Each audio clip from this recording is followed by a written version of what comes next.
गुरुकुल English मीडियमच्या वतीने स्वागत आहे. शब्दसुमनांनी स्वागत करते आणि आजच्या कार्यक्रमाला सुरुवात करते. आज आपण शिक्षक पॅरेंट्स मीटिंग ठेवली आहे. तर कशासाठी आपण बाकीच्या शाळांच्या तुलनेत आपली शाळा सर्व शाळा सारख्या आहेत. मराठी इंग्लिश कोणत्याही शाळांना जास्त महत्त्व देतो. सायन्स आणि मॅथ त्याच्यापेक्षाही महत्त्वाचा सब्जेक्ट जो आता काळाची गरज बनलेला आहे तो आपण शाळेत सुरू करतोय. मग तो म्हणजे काय, तर टेक्नॉलॉजी आणि इंजिनिअरिंग. त्याचं शिक्षण आपण अगदी नर्सरी पासून हळूहळू थोडं छोट्या प्रमाणात सुरू करतोय. मग त्याचे आता आपण आपल्याकडे तुम्हाला काय वाटतं की कुठला बोर्ड जो आहे शाळेचा तो तुमच्या मुलांसाठी चांगला आहे? State board, CBSE, ICSE? कुठला बोर्ड योग्य वाटतो की तो आपल्या मुलांसाठी परफेक्ट असेल असा, ज्याच्याने त्यांचं फ्युचर मध्ये 11वी 12वी नंतर त्यांना आल्यावर त्यांचं साईड करायला सोपं पडेल किंवा इझी पडेल असं कुठला बोर्ड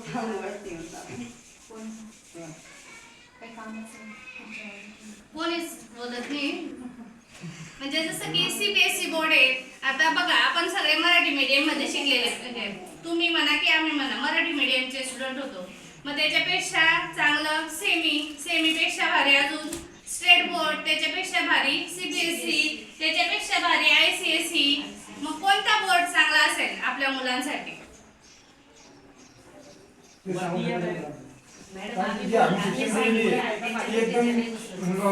तुम्हाला एक कल्पना तर की आपल्या जवळ आपलं मूल 24 तास राहतं की नाही. आपला मुलगा काय कोणत्या चांगल्या पद्धतीने करू शकेल हे पॅरेंट्स शिवाय अजून कोण चांगलं सांगेल?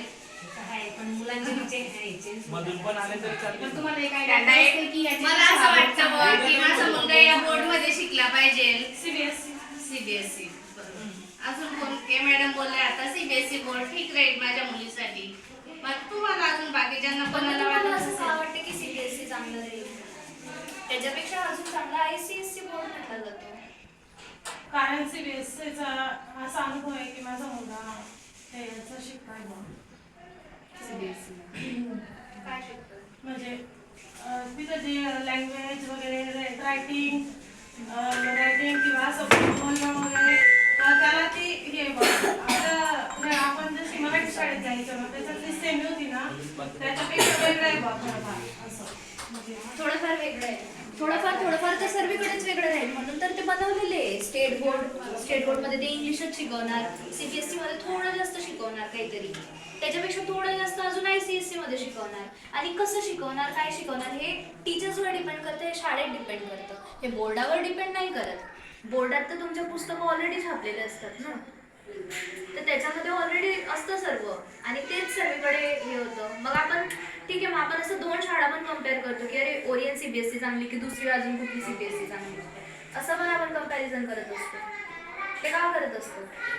कारण तिथले टीचर्स आणि तिथल्या टेक्निकमध्ये जो फरक असतो तो जास्त इम्पॉर्टंट आहे. बुक्स तर सगळीकडे सारखेच असतात जवळजवळ. बुक्स तर मी यांना सीबीएसईचे देईल, तुम्हालाही सीबीएसईचे देईल. आता तुमच्यावर डिपेंड आहे की तुम्ही कसं शिकताय किंवा कसं शिकवताय. तुमच्या आणि त्यांच्या नॉलेजमध्ये काही ना काहीतरी फरक असतो. तो कशामुळे असेल? कारण तुम्ही शिकताना ज्या पद्धती वापरल्या, ज्या मेथड्स वापरल्या त्याच्यामुळे काहीतरी फरक पडेल. ठीक आहे, पण हे सर्व जे काही बोर्ड आहे हे फक्त पुस्तकं देतात, बरोबर? मग त्याच्यामध्ये आपण वेगळं काय करतोय हे महत्वाचं आहे. तर आता आपण काय वेगळं करतोय? आपण स्टेम एज्युकेशन इन्क्लूड करतोय आपल्या शाळेमध्ये. स्टेम एज्युकेशन म्हणजे आता जसं मॅडमांनी सांगितलं, आपण सायन्स आणि मॅथमॅटिक्सवर भर देतो, सगळे बोर्ड देतात. पण ते टेक्नॉलॉजी आणि इंजिनिअरिंगवर पण भर देत आहे का? जी काळाची गरज आहे. आता 10वी पर्यंत सर्व शिक्षण सारखं आहे, ठीक आहे, पण मग 10वी नंतर त्यांना पुढे काय करायचं त्याची त्यांना आत्तापासून आपण थोडी सवय लावायची. म्हणजे त्यांना पुढे जाऊन ते गोंधळणार नाही किंवा पुढे जाऊन पण ऑप्शन एवढे की मुलांना समजतच नाही काय करायचं, कन्फ्युज होता.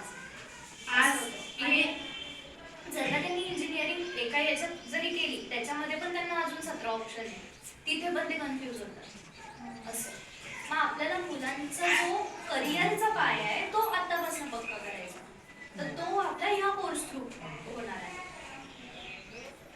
आज आपण एआय हा शब्द ऐकतो. एआय म्हणजे नेमकं काय? तुम्हाला सगळ्यांना माहिती आहे, बँकेत आपण कम्प्युटर थ्रू आपल्याला मेसेज येतो, पैसे काढले गेले हे मेसेज प्रत्येक वेळेस बँकेतले जे असतात वर्कर एम्प्लॉय ते पाठवतात का? तर नाही, आपोआप कम्प्युटर सुद्धा पाठवतो बऱ्याच वेळेला. आणि आता शेती जरी करायची म्हटली तरी AI हवामानाचा अंदाज देतो, पाऊस किती प्रमाणात पडणार आहे, केव्हा पडणार आहे हे आपल्याला आधीच सुचवतं. आता बरोबर ज्या फोनवर तुम्ही युट्यूब बघता तर युट्यूब मध्ये तुम्हाला जे व्हिडिओ तुम्ही बघता तेच व्हिडिओचे सजेशन्स येतात. ते कसे येतात? आपोआप नाही येत ना, कारण आपला फोन पण तितका इंटेलिजंट आहे, त्याच्याकडे पण तेवढा ब्रेन आहे, म्हणून ते येत आहे. यांच्या फोनवर काही वेगळे येतील कारण हे वेगळे व्हिडिओ बघतात. तुम्ही जर का कुकिंगचे बघता तर काहीतरी वेगळं शिक्षणाचं बघताय है ना, ते कशामुळे येत आहे? ते AI मुळे येत आहे. आणि तेच आपल्याला पोरांना पण शिकवायचं आहे. आता जसं आपण आपल्या शाळेमध्ये खूप सारे फंक्शन्स घेतो, सर्व फंक्शनमध्ये आर्ट कल्चर ह्या रिलेटेड आपले फंक्शन्स असतात बरोबर. मुलं प्रोजेक्ट बनवतात, चार्ट वगैरे बनवतात, पण मग हे तर फक्त पुस्तकी ज्ञान झालं त्यांचं, पण त्यांना दुसऱ्या प्रॅक्टिकल जगाचं पण ज्ञान हवं. त्यासाठी आपण AI आणि रोबोटिक्स आपल्या स्कूलमध्ये चालू करत आहोत. ठीक आहे. आणि जसं त्यांना आर्ट आणि क्राफ्ट मधून ते फक्त समजा एक नाव बनवतील तर ती नाव ते कागदावर ड्रॉ करून बनवतील किंवा कागदाची बनवतील ते, पण ते तीच नाव त्यांनी रिअल नाव कशी असते तशी पण त्यांना समजायला पाहिजे की ती खरोखर जी बोट आहे ती कशी चालते, तिच्यामध्ये मोटर कशा राहतात, ती ऑटोनॉमस कशी असते. आपण जर का तिला फक्त सिस्टीमवर चालू करून सोडून दिलं ती तिची डायरेक्शन कशी नेव्हिगेट करेल. जसं आपण गुगल मॅप बघतो, गुगल मॅपमध्ये आपल्याला गुगल मॅप बरोबर सांगतो की तुम्ही या रस्त्याने जा, त्या रस्त्याने जा. तसं बोर्डमध्ये पण फंक्शन असतं, तर ते फंक्शन्स त्यांना कसे समजतील, ते सर्व कसं करू शकतील. तर आता आपल्याला कागदाची नाव न बनवता आपल्याला सेन्सरपासनं आणि नेव्हिगेट स्वतःचा मार्ग स्वतः शोधणारी नाव बनवायला असं मुलांना शिकवायचं. आपण असा कोर्स आता चालू करत आहोत. आणि त्यानंतर तुम्ही हे बघताय आता सध्या म्हणजे ऑलमोस्ट सर्व फील्डमध्ये रोबोट आणि ऑटोमेशनचा वापर होतो.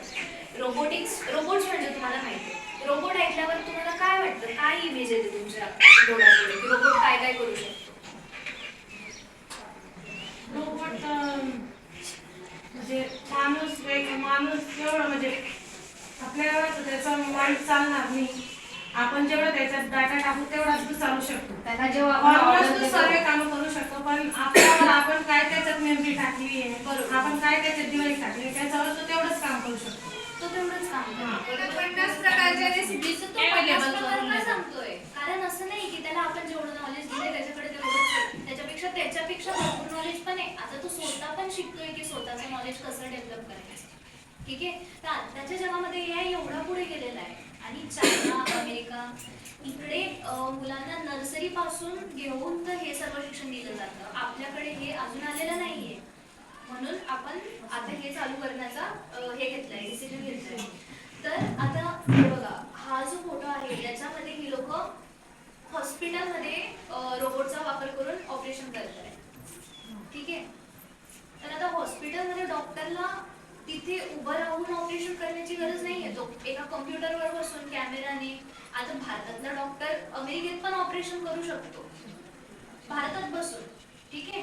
आणि त्यानंतर जी पण कार इंडस्ट्री वगैरे आहे तिथे पण बघा गाड्या वगैरे सर्व ज्या आहे या रोबोटने बनवल्या जातात. कारण एवढी मोठी गाडी बनवणं माणसाने जर आपण बनवली तर त्याला खूप वेळ लागेल, पण रोबोट हे काम खूप कमी वेळात करेल.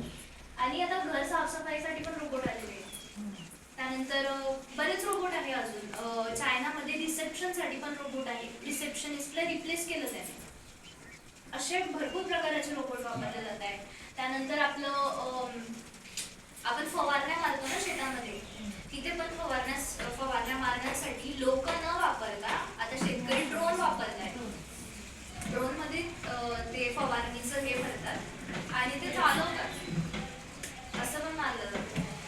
तर याने काय होतंय की जे पण लोक तिथे जात होते त्यांना राग राहायचा की साप निघेल काय निघेल, हे सर्व त्यांचे हे कमी होत आहे. डेंजर जे पण असतात फेस करण्याचे ते सर्व कमी होत आहे. आणि आता तुम्हाला माहिती असेल की आपल्या जे मोठे गारो किंवा दुसरे जे आपण जुने सिटीज वगैरे होते किंवा जुने लेक वगैरे होते ते अक्षर लिहिले जायचे. पण तुम्ही हे वाचू शकता का? नाही वाचू संस्कृत शकत. लँग्वेज तर तुमच्यासाठी काय झालं? कोड झाला तुमच्यासाठी, बरोबर. त्यानंतर ज्या लोकांना दिसत नाही त्यांची ही अशी भाषा असते, ते असे फील करून वाचतात. पण हे आपल्याला नाही समजत. त्यानंतर मोर्स कोड करून एक कोड असतो जो आर्मी मध्ये वापरला जातो. तर तो आपल्याला कळणार आहे का? नाही कळणार आपल्याला. ती लँग्वेज त्यांनाच कळेल. तर आता कोड म्हणजे माणूस एक माणूस जर का एक मशीन सोबत बोलतोय, तुम्ही जसं बोलले मागे की त्याला आपण जेवढं सांगितलंय तो तेवढाच करेल, त्याला आपण तेवढाच ब्रेक तर तुम्ही ते कसं सांगणार त्याला? त्याची पण एक लँग्वेज असेल ना, काहीतरी भाषा असेल त्याची. त्या रोबोट सोबत बोलण्याची काहीतरी भाषा असेल. ह्या मुलांना काय शिकवणार आहे तुम्ही याच्यापासून आपण मुलांना तेच शिकवणार आहे की तुम्ही पुढे जाऊन जेव्हा तुम्ही इंजिनिअरिंग किंवा दुसऱ्या फील्डमध्ये जाताय, कारण आता तुम्ही जसं बघितलं मेडिकलमध्ये पण रोबोटचा वापर होतोय. ऑलमोस्ट सगळीकडे रोबोटचा वापर होतोय किंवा ऑटोमेशनचा वापर होतोय. ठीक आहे, तर तुम्ही ऑटोमॅटिक वस्तूंचं तुम्हाला एक बेसिक नॉलेज असलं पाहिजे. जरी तुम्ही त्या फील्डचे नाहीये तरी तुम्हाला एक बेसिक माहीत असलं पाहिजे की अरे असं झालं तर आपण काय कसं टॅकल करू शकतो या गोष्टीला. आणि जसं तुम्ही आता विचारलं की आम्ही काय शिकवणार आहे मुलांना, तर आपण ते व्हिडिओज बघूया.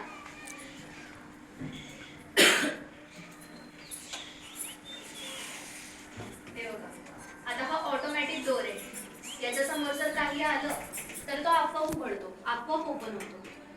जसं फेस लॉक सारखं. हा, असे छोटे छोटे प्रोजेक्ट आपल्याला मुलांना शिकवायचे की हे कसे चालतात, काय चालतात. याच्यामध्ये हे सर्व जे कॉम्पोनंट वापरलेले, सेल, बॅटरी, बटन, हे सर्व कसे चालतात, त्यानंतर यांचा वापर कुठे कसा करू शकतात तुम्ही. ठीक आहे, हा कलर डिटेक्ट करणारा सिस्टीम आहे. हा मिनी ड्रोन आहे. ड्रोन आपण लग्नांमध्ये वगैरे पाहतो ना, हो, तसा तो कसा बनलेला कसा आहे, बनलाय ते ड्रोन. कसा बनलाय, तुम्ही त्याला कसं उडवू शकता.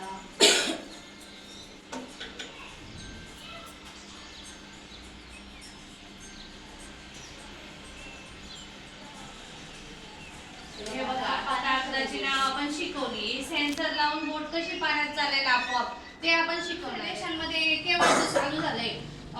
हॉस्पिटल पासून शेतापासून सगळीकडे रोबोट वापरले जात आहे. आपल्याकडे थोडं कमी प्रमाणे पण हळूहळू वाढत आहे. ते काळाची गरज लक्षात घेऊन आपण तो सब्जेक्ट चालू करतोय. आपण तर जपानमध्ये तर एक्झामच बंद केलाय मुलांना. का बंद केलाय? कारण मुलांना ते हे नॉलेज देत आहे की तुम्ही प्रॅक्टिकली कसं डील करू शकता जगासोबत. हे नाही देते की तुम्ही पुस्तकात काय लिहू शकता किंवा तुम्ही पेपरात किती लिहिताय आणि तुम्हाला मार्क किती पडले. तुमच्या ज्या मुलाचं जे इंटेलिजन्स आहे हे त्याच्या मार्कांवरून कधीच डिसाईड नाही होत. मार्क तर फक्त एक फॉर्मॅलिटी असते आपली. ती एक पद्धत चालत आली आहे, ती अजून पण चालू आहे.